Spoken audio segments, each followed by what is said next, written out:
मित्रांनो नमस्कार. कायदेशीर माहिती देणाऱ्या माझ्या YouTube चॅनलमध्ये तुमचं स्वागत. आजचा विषय रेसिप्रोकल टॅरिफ्स, परस्पर शुल्क आकारणी असं आपण मराठी शब्दात म्हणूया.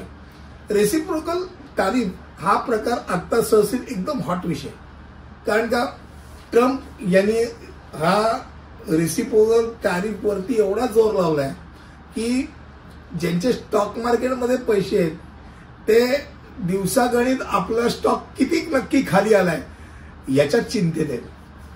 आणि नुसता भारतातलाच नाही तर जवळपास जगातल्या बहुतांशी देशांचे स्टॉक खाली उतरले. स्टॉक खाली उतरण्याचं कारण काय असतं? कुठेतरी लढाई होते किंवा ज्याला म्हणतो की खात्री बाळगता येत नाही, काय होणार पुढचं, अशी जेव्हा स्थिती होते त्यावेळेला तो स्टॉक खाली येत जातो.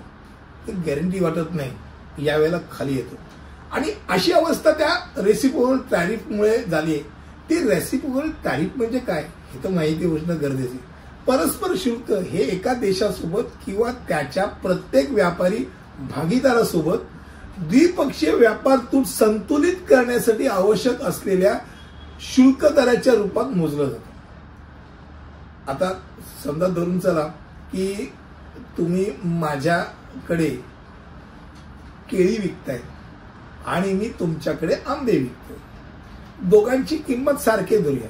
10 रुपयाला 10 केळी, 10 रुपयाला 10 आंबे.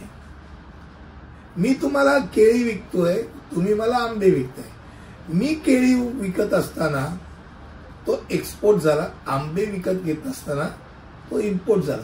आता तुमचे आंबे 10 रुपयाला 10 आहेत, पण माझ्याकडे जो व्याप्ती आहे त्याच्याकडे आंबे आहेत.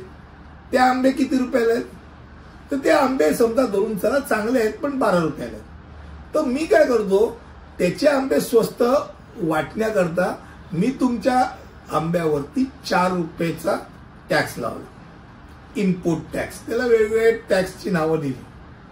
त्यामुळे तुमचे आंबे भले तुमच्या इकडे 10 रुपयाला मिळतात, माझ्या देशामध्ये मला कितीला मिळतात? 14 रुपयाला मिळतात. आणि त्यामुळे माझ्या देशातली माणसं म्हणतात हे 14 आहे आणि हे 12 आहे, मग 12 स्वस्त आहे.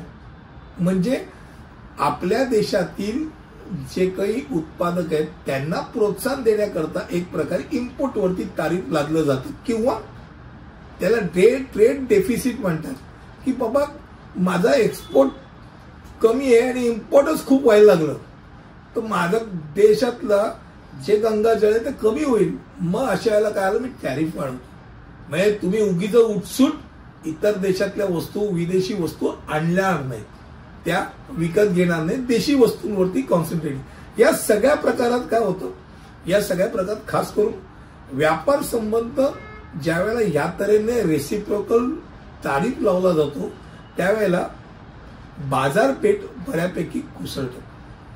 कारण एक म्हणजे काय की ज्यावेळेला समोरनं इम्पोर्टेड सामान येते त्याची मी जेव्हा ड्युटी वाढवतो त्यावेळेला त्याचा उपभोग घेणारी माणसं जी देशात आहेत त्यांना ते जास्त किमतीत घ्यावे लागतात. आता US मध्ये चीनवरती 100% ज्या वेळेला शुल्क लावलं जाईल, जे त्यांनी आता जाहीर केलंय, तर $10ची गोष्ट त्यांना $20ला विकत घ्यावी लागणार. ही महागाई झाली. ती काय अमेरिकेची खिशातनं नाही, ती तिकडच्या नागरिकांच्या खिशातनं जाणार आहे. ती भले अमेरिकेच्या खिशात जाईल पण नागरिकाच्या खिशातनं तर जाणार. मग ज्यांना ती सवय लागली असेल की मला त्या देशात, ती सवयच्या प्रत्यर्थ त्यांच्या खिशातनं पैसे जाणार. सो दे हॅव टू पे. म्हणजे एक असंतोष निर्माण होतो. क्रमांक 2, हे सगळा उद्योग त्या देशातील गोष्टी वापरण्याकरता, त्या देशात ती गोष्टच होत नसेल तर ती परत एक दुसरी अडचण. आणि महत्वाची गोष्ट म्हणजे हे सगळं करत असताना 2 देशांमधले संबंध अत्यंत खराब होऊन जातात. व्यापार जेव्हा वाढतो, कला, क्रीडा, व्यापार हे विविध मार्ग आहेत की जेणेकरून 2 देशांमधले संबंध वाढत जातात, चांगले होतात. आणि ज्यावेळेला असं काहीतरी होतं तेव्हा एका देशाने दुसऱ्या देशावरची काही गोष्ट लादली की दुसरा देश त्याच्याकरता रेसिप्रोकल काहीतरी करणारच. अमेरिकेने चीनवरती रेसिप्रोकल टॅरिफ लावला, त्यांनी यांच्यावरती लावला, पण त्यांनी त्यांच्यावर लावला. हे कुठे थांबेल ते आता मी बोलू शकत नाही. पण मग ह्याचा अर्थ काय की आपल्या देशातल्या वस्तूंना संरक्षित करणं, अनावश्यकरित्या आपल्या वस्तू बाहेर विकल्या जात असतात त्याच्यावरती जे टॅक्स लावला जातो आणि आपल्या देशी उत्पादन करणाऱ्यांचा एक प्रकारचा हिरमोड होतो, तो टाळण्याकरता समोरच्या देशाला आमच्या जे आम्ही एक्सपोर्ट करतो त्याच्यावरची तारीफ कमी कर याच्याकरता ते लावलेला टोचा आहे असं मला वाटतं. आज ट्रम्पच्या निमित्ताने रेसिप्रोकल तारीफ काय या संदर्भात तुम्हाला माहिती दिली. पुढच्या व्हिडिओमध्ये असंच काहीतरी घेऊन येईल. तिथपर्यंत इथेच थांबतो. धन्यवाद.